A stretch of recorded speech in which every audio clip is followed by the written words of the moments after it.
So I understand you studied romance literature. I started like that, yeah. So what did you say about India and romance? How is that?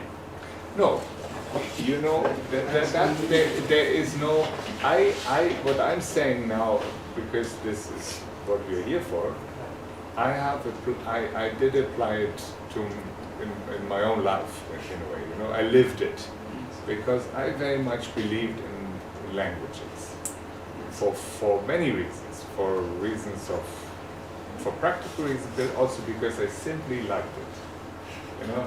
And I think that is, by the way, my number one argument. It's for fun. You know, you speak the language, the moment you are able to talk to another person in their language, it's something else. It's a different connection. It's so special.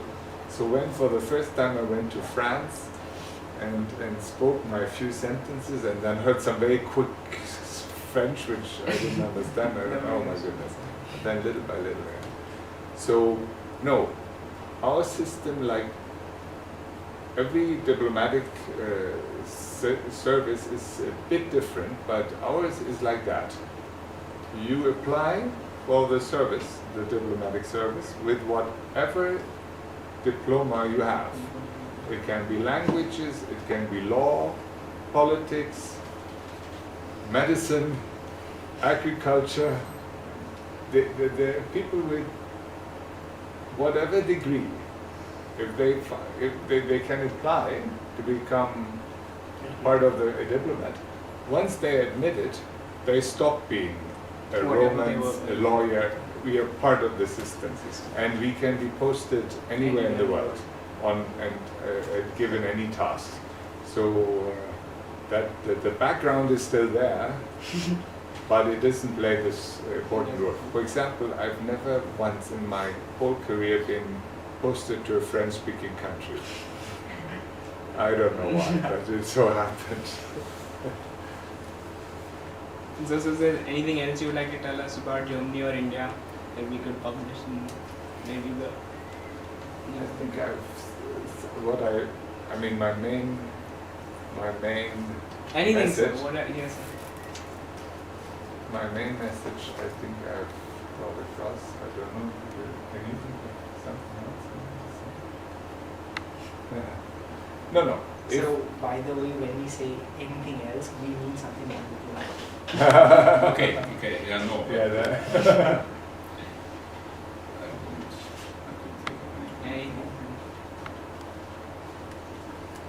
May I ask you one, like you said that, you know, Germans don't get enough of contemporary Indian culture. They are always fed with classical music and so on. Vice versa, what are the things about German culture and German intellectual sphere that doesn't come to India so much, which we would like to advertise more? Like we get to know a little bit about German films through several film festivals, starting from your Fassbinder to whatever. And of course German literature, German classical music. Is there anything else that we don't know and we should be really know?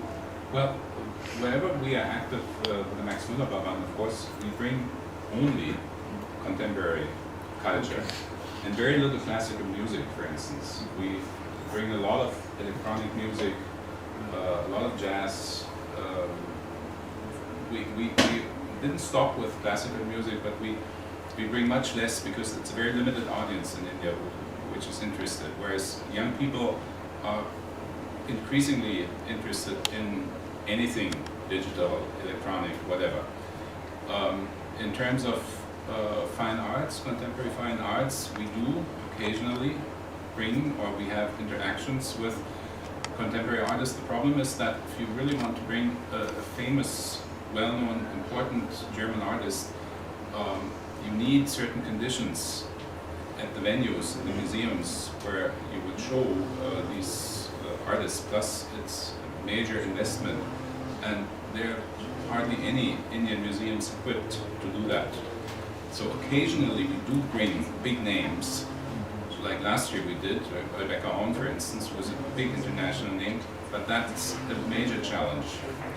But if you look around, contemporary art from all over the world is not really coming to India at great as much as it should, and that does have to do with the availability of venues. If you look at theaters, if you look at museums, etc. So in countries like China or Brazil, the situation is quite different, because there you have institutions in the country which engage in that exchange, and without that, it's very costly for us and very difficult. We do bring big, important contemporary dance productions, but maybe once every so many years, because we have to finance entirely the whole thing ourselves.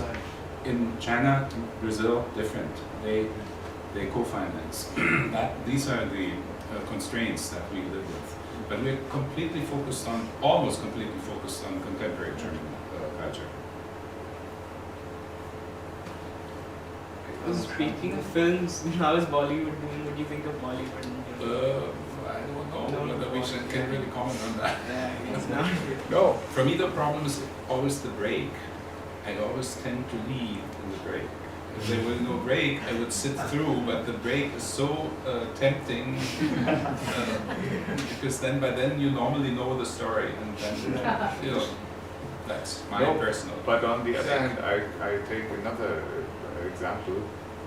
Last year, we worked a little bit with this Bollywood movie Dawn 2, the Shah Rukh Khan, the Dawn 2.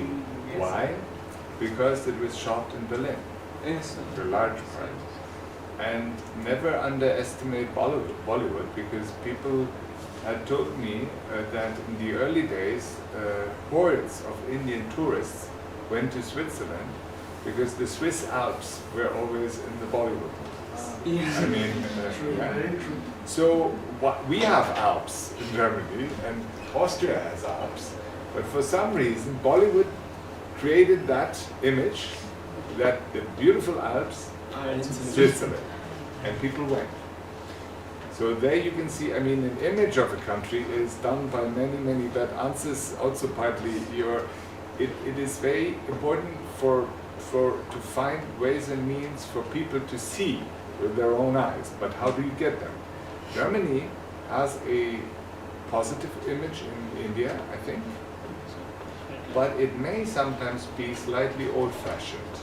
You know, they know the good engineering, they see the cars, the made in Germany, the quality, the good order.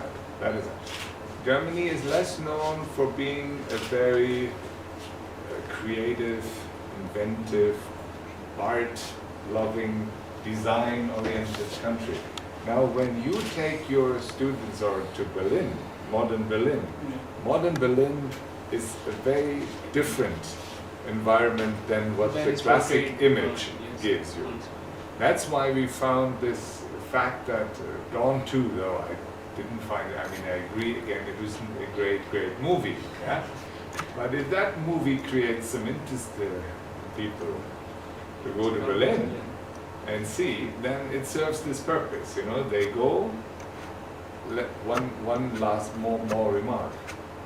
We, for many years, had Germans a relatively bad and problematic image in England. Germany. That had to do with the war, and it had mainly to do with the fact that they didn't want to know. They had their ideas and they kept with their stereotypes. The big game changer, and that I can say in a figurative and a concrete term, was the Football World Cup in 2006 in Germany. People went, Britishers went, saw it, how lively it was, easygoing, pleasant, modern, fun-loving, and ever since our image in England has improved so much. So sometimes it just takes something for the people to see with their own eyes. And the funny thing is also the image of Germany in the eyes of the German changed. Because in Germany, during that World Cup, no one anticipated that the Germans could be so fun-loving and so positive and so, in a positive sense, also nationalistic. You know, you saw the German flags all over, which was the first time So everyone was enjoying it. The weather was extremely good, which helped a lot. And it was just a fun atmosphere, and everyone's knew, oh, we love our country, which was not so clear before that. It's true. Berlin has a very Italian feel of late. You know, in the old days, there was a Germans, what was the saying? Live to work. In Southern Europe, they work to live. When you go to Berlin and see how people are enjoying themselves in the streets, you have a feeling certain things have changed. Claude, I'm sorry, I think you must be enjoying this conversation with the youngsters. Yes. But we have to Absolutely. photos of it, the light is fading out. Sorry. It's faded. Thank you. Yeah. We'll do it too. Shall we?